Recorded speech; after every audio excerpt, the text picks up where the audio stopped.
Hi everyone, this is Matthew from DAS. Today's video is going to be just the basics on Hotkey. Just to start off, I'd like to just start, how do I make a hotkey um, to, to buy X number of shares, whatever shares it may be in the montage. In this case right now it's 1,000. Say I change it to 500, and then I want to press the hotkey and I want to buy whatever the market allows with a 10 cents slippage. So a normal market order would go with whatever the ask is, and if the ask runs out, then it would just keep going up in price indefinitely. And then with a marketable limit order, it's essentially a market order, but you're limiting yourself to a 10 cents slippage, if you will. So if the market was moving up in a direction and stock was just rising and rising, had you sent a hotkey for just at the ask, it would just grab the ask and say the time that you sent it, the ask was already finished up, and you, let's say you wanted to buy 1,500 whatever, and they only had 100 shares and the 100 was already taken. Well then, you'd be sitting on a limit order, and the price would be a little higher, and possibly going higher than that, and you would have missed out on that entry trade. So you can go ahead and create a hotkey, and you can use this in pre-market, post-market, and normal market hours.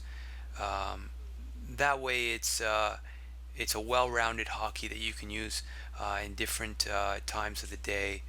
And let's go ahead and let's just get started. If you go to setup and then you go to hotkey, okay, and this is just from in the past video series we created a simulation trial, and we're using that right now. So we went on to setup hotkeys, and then we want to click on add new item, then we want to go click on order script wizard. It's very important. And this is kind of like a, if you will, a fruit buffet, where you can pick your apples and your grapefruits and things of that nature. These are just analogies, but you want to pick the important things that are required for this. So you want to choose the side is going to be buy, the TIF is going to be day plus, the mode is going to be load and send. Oh, so what's TIF? TIF is time in force. So day plus, the plus just means not just the normal market hours, which is 9:30 to 1600, but also the pre-market hours, which can, depending on the routes that you're using at your broker, can be anywhere from 4 a.m. to 9:28 a.m. Okay, so, and then from anywhere from 4:01, depending on the routes that you're using, to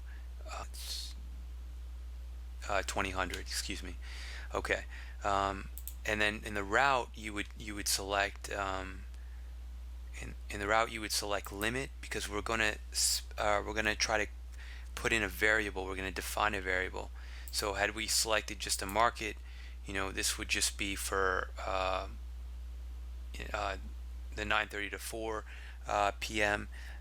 Eastern time zone, and also we wouldn't be able to control how much we're willing to take. Now, it doesn't mean that if I select ask plus 10 cents, doesn't mean that it's going to run indefinitely. Most likely it's going to be somewhere very close to just at the ask, but we just like to do this in case the stock that you're trading might be illiquid. By that illiquid we mean that there aren't enough shares at that price available, because it's not just you're competing with lots of other people. And so we want to select limit, and once we select limit, the price field will dynamically become active, and then we just drop down, we select the ask, and we just we change this to 1 0, and the mode is always load to send because it's a hotkey to the moment you press it, it gets done. So then you want to leave the shares out of it, because every single stock that you're trading, you're going to have different variable amounts. So you don't want to define something that's hard coded in there. You want to define the things that are constant, if you will. And you don't want to define the account either, because if you're using a real-time simulation account and you're practicing, you don't want to build 300 hotkeys, one for TR account, your training account, another one for your live account. So a broker, we always recommend first purchase a real-time simulation trading account, because those brokers are for live trading only. So we don't define the account because it'll just pick up whatever is in the montage, and the montage will have the account there. And we just click build script here, and you see the script has been built. And then we want to use the hotkey, and we want to, because we're training in a professional platform that's built for high frequency trading. It is Windows based, and NASDAQ's highest approved platinum certified, so that we have to start building things in a professional way, and understanding that we are functioning in a Windows environment. You can call that the master. And so Control and Alt, you never see, for example, professional traders use Alt and Control for hotkeys, because it's heavily used by outside programs, as well as the master, the Windows that we're living under. All these programs are all living inside the Windows PC machine. So you want to go ahead, and you might want to use Shift and then press 1, and you say, well, why don't I just use 1? Well, because 1 is being used for entering your prices. If you set up a limit order or you're setting up shares, you never use just single keys of that nature. You want to use 2. There was a story that I heard that someone stepped away, and or just sometimes you may press a key and you lose a lot of money. But a gentleman had stepped away, and his cat went on his keyboard, and when he came back, he had try use 2 keys, where you have a shift and then a number, or you could use a letter. I personally like to keep things simple. 1, obviously you buy first and then you sell. That's the kind of logic that I'm thinking. And then we want to name this to something that makes sense. So buy marketable limit order with the ask plus 10 cents. And then we want to click commit. You never want to click the X here, because X means that I want to cancel whatever I've done. I want to cancel out of my changes. So you always want to commit. That's why we keep that button there, commit.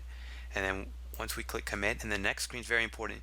You don't want to cancel out your changes again and click X. You want to, you can see that we have created this hotkey. It's a buy marketable limit order with the ask at plus 10 cents, and then you have your script that's correctly built using the correct way of building hotkeys for order systems, which is the order script wizard. And you can see our key there. Now in the future, let's say that you didn't want to use numbers and you wanted to change that to Shift B. Just click inside that field and hold Shift and press B. You can see the key is already changed. Now obviously B is a lot farther to me than the 1, and it's just really easy. It's right there at the edge of your keyboard. You can keep your your left hand to the side there and hold Shift and then press 1. So there's a little bit of engineering and purpose and design for that reasoning as well. So then we want to go ahead and click OK. And well, the markets right now is closed. It's 22:53 right now, about 10:53 p.m. At night. But if you remember from our previous series, we'd set up the layout. If you didn't, you can go back and review. But let's say I just I wanted to trade this Intel on this chart. I'm just going to double click on the chart intel. The brain has been activated, the montage, and I want to just make sure that the shares that I have in there are correct. Let's say it was 500, and later on in the next video, I'll show you how to make a hotkey where you can just change the use a hotkey, the left and right arrow, to increase and decrease the shares by 100. And I can actually show you that real quick. Why not? It's actually already here. If you look at this one, where is it here? Okay, so you can see that there's some hotkeys that say adding 1,000 shares and minusing 1,000 shares, and that's a little bit a little bit high. So what we can do is we can go ahead here and go to edit item, select that, go to edit item, and just delete one of these zeros. And we want to update the description here, and then I want to click inside that hotkey and press the left arrow, the right arrow, because that makes sense. Right is moving forward, left is moving backwards. So I just hit the right arrow and it records that, and then I click commit, and then I want to do the same thing with the other one with the minus. I want to click edit item, and one more time I just click inside the script and I just change that. I just remove a zero, and I also change the name there too, because I want to systematically, organization builds productivity. And then I want to click in hotkey and then hit the left arrow. Okay, and then I want to click commit again, and if you just if you organize this via the key, you can see that these are the keys that we have that we've set up, and we'll do another video if for something a little bit complex. But basically, if you we'll do one for a sell marketable limit order, and I just want to briefly talk about why we're buying from the ask. We have to identify first who we are first. Once we identify who we are, and by that I mean is that what is our actions, and our action is to buy. So that's who we are. So and buyers are the ones that are bidding. You see them in the auction houses, they're always bidding. They're the buyers. It's easy to remember. And then you can see, the guy up there, calling up the auction, he's asking. He says, can I get this? Can I get this? Can I get that? He's asking for something.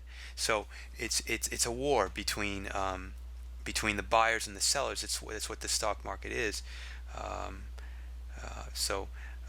Okay, so basically, this is you're buying from the ask, and you're adding 10 cents in case the ask's liquidity is finished. It goes up one higher. It goes like ask plus 0.01 and so on, and always it's always according to the laws and rules of national best bid offer. So it's not like I'm buying something at a price of ask plus 10 cents. No, it's at the ask, and if nothing's available, it just keeps going up one until it can fulfill that however number of shares that you set. Okay, so that said, and hopefully that sinks in there, because that's really, really important. When I click OK, and then back to this scenario, just either I can double click, or I may want to click on a symbol here that I may have been interested in, that I may have set my top list for, and then I can just go in, or I can just if I know the symbol what I want to, I just I can click that, and then I hold shift and I press 1, and because this right now the market's closed, but this is a simulation. So some traders requested, they said, can we practice a little bit more? So, and it's nice so that you can actually see this demonstration happen a little later. But hold shift and press 1. That literally just bought the number of shares that we had in there. So let's say, for example, I may want to load up a little bit more now, another time. So maybe I don't want to load up another 1,000 shares right now. I may want to grab 200. So with the montage selected, and there's several ways to select the montage. You can right mouse click, go to the montage. You can double click on, if the symbol is the same symbol that you're trading, you can on the chart, you can double click on the chart to get there. or if you had the symbol already on the watch list that you were watching, maybe you had a custom watch list that you wanted to watch that day, you could have just clicked on it and activated the montage with the symbol. But um, so in this scenario, let's say, for example, the montage you can see is activated. Now I just want to buy 200 shares. So I want to utilize the hotkeys that we set up by decreasing and increasing the shares. So I'm just going to hit the left arrow a few times, and then I'm going to get to 200, and then 200, I know my hotkeys will lock and load whatever is on the screen. So TR, obviously, it's my training account, and then the 200 shares that I want to just load up additionally. So hold shift, press 1, and then you can see immediately in our portfolio, in our position window, I have 1,200 shares. 1,000 was the first trade, and then I just decided, hey, I'm just going to try to load up some more. This was a little bit of an aggressive on that 1,000 shares. You may be starting off, a little bit 100 shares, which is a lot more safer and more secure. So you may want to come in here and set order template defaults. So you want to go to Setup, Order Templates, and you set them up for each specific exchange, right? Because the Nasdaqs are generally a little bit more beta, higher beta, more volatile stocks. So that's why we have it that you set it for each specific exchange. It's necessary for you to do that. It's very precise, customized to that capability. It's not one size fits all. We do understand the markets, each exchange are a little bit different. NYC's generally a little bit more financial. It's not to say that they don't have beta stocks, but we all know that in Nasdaq's house, things just can get a little more bumpy. All right, and then you want to set up, maybe you want to just set that as market, and just for this sake here, you don't really need to set it, because normally what you're going to have, you're only going to have one account there. So you don't need to set that, and then day plus, you just leave that, and you never want to, you generally don't want to select all or none, because what that does is basically it goes out to that ECN and says, if you don't have a buyer that exactly has 500 shares or 100 shares or however many that they have, don't offer me that. So that really puts you in a decreasing and a fill, because you're limiting yourself. The more parameters, the more things that you say, no, I need this, I need that, I need that. You're being a little bit more picky about things, so they have to go out and find things a little bit sooner. And obviously, this is happening all in milliseconds. Less than milliseconds, nanoseconds, but you have to, I'm just explaining this, how it would happen in a very quick process fashion. So you want to leave that on any, all the time you click apply. And let's say I know personally myself, I only trade NYC and NASDAQ. So I'm not going to set all of them in this case, but there's a few here. There's pink sheets, there's OTC BB, and then you've got also, for options, we'll cover that. It's a different window to access that. Maybe you're trading futures.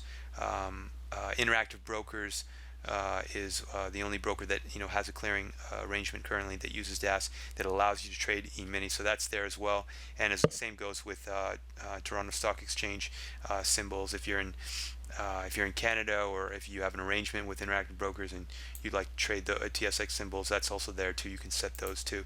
So I want to just do the NYC and NASDAQ for now. Click apply and click quit.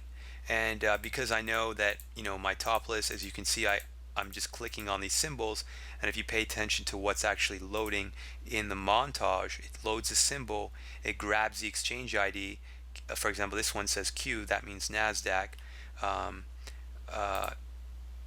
We can set this for NYC active, for example, and as you can see, you select them, you see that it's the N exchange, and the N exchange, it'll go and say, okay, well, Matthew, you set up your setup order template default to set for that 100 market and so on in any, and that's essentially what it's doing. Now, if you have another montage that you've opened, you want to when you open that, you want to go ahead and right mouse click in that montage before you set the global settings, and you want to make sure that that montage, and I just right mouse clicked anywhere in the gray area here, or it's easier if you can find it between the buttons, and then you want to go to order templates, and you want to make sure this box is always checked, use global default, right? Because you want the global settings to affect. You don't want to set custom montage, a custom montage, and maybe you have two of them on your layout. Um, you know, you want them all to function orderly, structurally, and efficiently, because usually efficiency and structure go hand in hand. Okay, so I'm going to click apply, and I just wanted to make sure that that was checked. So if you had another montage, I personally don't use another montage because just based on the laws of thermodynamics, you can only enter one order at a time, and I can just easily, if this was a custom list that I had made, I could just literally just click, press my hotkey, and load, and then that way it avoids me, multi-managing multiple different things, where I can just better use the system to be a lot faster. There's an old saying, a distracted mind is a conquered mind. So if I can go with the purpose of the design of how things are very fast and efficient, and going with the NASDAQ's highest approved, platinum certified for order entry, and the reason is for that is that the tools in here really give you the capabilities of taking you to the next step, whereas in other systems, it just couldn't do it. You got Java on your back, and then you've got you don't have these tools where you can just load and lock. This is already good to go. All I had to do was click this. The chart is up. I'm looking at the chart. I may want to look at a different time frame, on standard when making a decision. So I have an idea of the price action when I'm pressing, and I just basically need to keep my hand on the hotkey and buy this thing, when I need to. Hold Shift, press 1, and I just loaded another Apple 100 shares. In the next video, later on in the series, I'll make one for building a sell marketable limit. If you want to get ahead of me and just say, hey Matthew, I'm just going to do the same thing that I did in this video, but instead I understand what you were saying, that I'm a buyer, I identify what I'm doing, what my action is, and if I identify myself in that situation that my action is a sell, then I need to go and see, okay, well, who's my end target? And my end target is the buyers. And if you position yourself, if you imagine yourself in an auction house, and the guy says 100, 200, 300, you're the guy, you're the seller, you're the one asking those prices. So put yourself in that position so that you can understand the story a little bit better, and you can say, okay, well, in that same situation that I built this hotkey, maybe you want to challenge yourself. Go ahead. I'm not stopping you.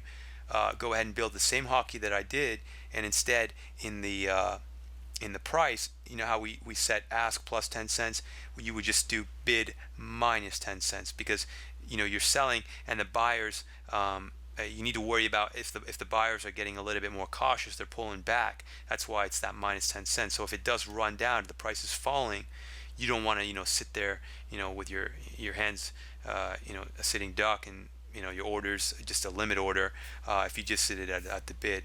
And don't be again, don't be alarmed that it is minus 10 cents. It's just, I just put that there. It's always at the national best bid offer, so most likely it'll take it at the bid. If not, it just keeps going down 1 cent in that case.